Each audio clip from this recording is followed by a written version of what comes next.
This good? Check, check. Someone please get me a Heineken. Maybe two.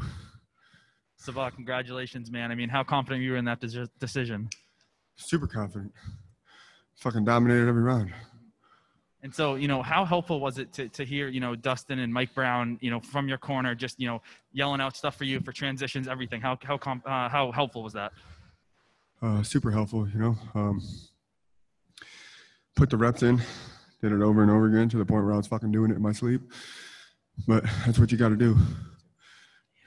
Do it over and over again until you do it in your fucking sleep.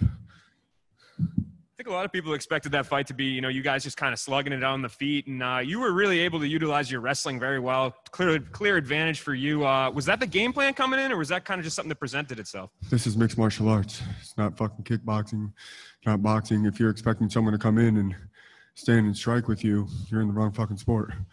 Because guess what? If you don't utilize all your tools, the fuck you fighting MMA for, you know? And physically, how are you feeling? Obviously, that was a hard-fought fight. Any injuries, anything like that? Just normal bumps and bruises, man. Yeah.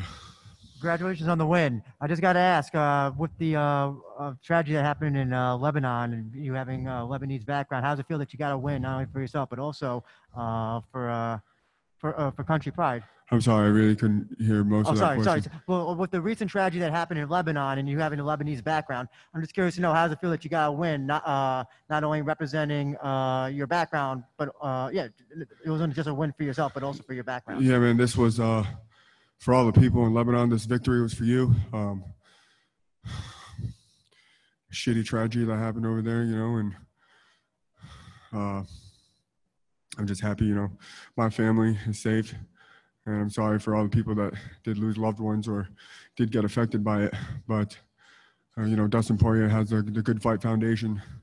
So I'd like to auction off my fight kit, my hand wraps, my gloves, my shorts, and take those donations and send it over to Lebanon to help out the people that were affected by it.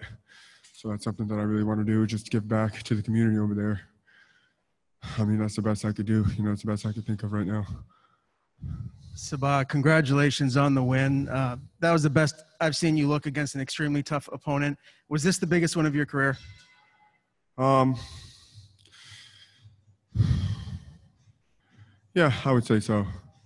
You know, I've been in this sport for a very long time, and I've been saying it as I get older. I'm putting everything together. You know, in the beginning of my career, I always say records are for DJs. You know, my record is shit. I had a rough road in the beginning. I had the physical ability. I'm an athletic person. I just wasn't putting it together properly. But I reached a certain age where, you know, it just clicked for me.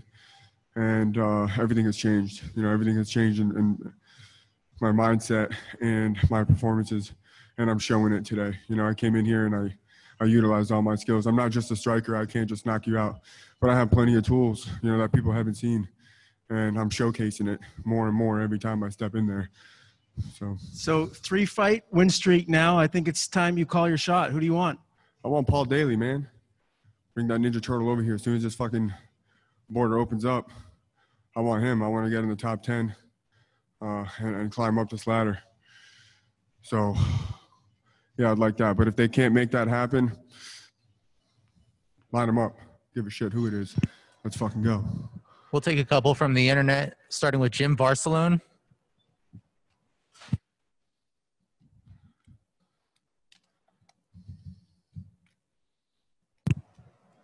Jim, your line is live.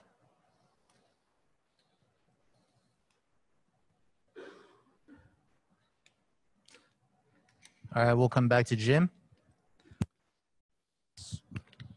John Polai, your line is live. Hey, man, I wanted to ask you off of something that you were saying before. I know you were saying that you were working on things that, you know, you could visualize it in your sleep, just doing these things over and over again. When you were visualizing this fight, is this exactly how you saw this going down, that you were going to wrestle him and take him down, have this much success with your takedown attempts? No. You know, I mean, like I said, man, I go into fights, I look to mix things up. If I'm just sitting there striking with someone, that's all someone has to worry about. I go in here and I mix shit up. You got a lot more to worry about than just my striking. So, of course, with anything else in a fight camp, when you're doing shit, of course, you want to rep it until you're doing it over and over again, because that's how you're going to do it in a goddamn fight. So this is just normal shit. Going to training and you practice it, you drill it, you do it over and over again, and then that way when it comes to the fight, you execute. And then just Next the last question. thing. Just the last thing for me then, I know you want Paul Daly next. Just how quickly do you want to get back inside the Bellator cage and fight again? Just want to heal up, man, get healthy, and get right back in if I can. Our next question comes from Randall Folks. Staying on Paul, what about that Paul Daly matchup intrigues you? What? What about the Paul Daly matchup intrigues you? I don't know. What? Are you talking?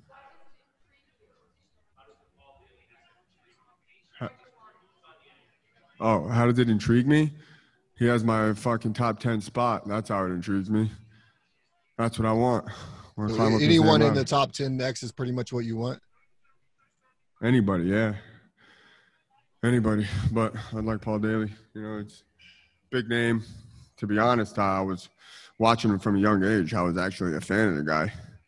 You know, growing up at a young age, watching this guy, super exciting, knocks people out. And now I'm here and he's here, so that would be cool for me to fight him. Excellent performance, man. Can't wait to see you again. Awesome. All right, we'll go to Kevin Varghese. Hey, Sabah, congrats on the win. One question is, during the fight, Millender working off his back, were you at all feeling in trouble when he attempted his submissions, or were you calm and collected? I was calm and collected. He attempted 2 chokes. Seemed pretty tight, but I got out. Also, he managed to, for a second, reverse and take your back for a second. What led to that mistake almost? Take my back? When the fuck did he take my back? Like when you were controlling his back and it flipped off, and then you were on full guard. Oh, when he got top position. That was me resting.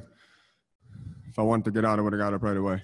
But it didn't last very long on top. I was just sitting there resting, recovering for a bit, and then I got the fuck out of there.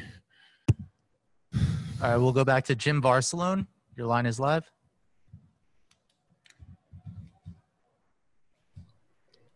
Can you guys hear me okay? Yes, we can. All right, great. Hey, congratulations. I just wanted to know a little bit about your training in American Top Team and just dealing with everything tonight. If there was anything to deal with no crowd and just a different feel out there tonight. No, I liked it. Crowd or no crowd.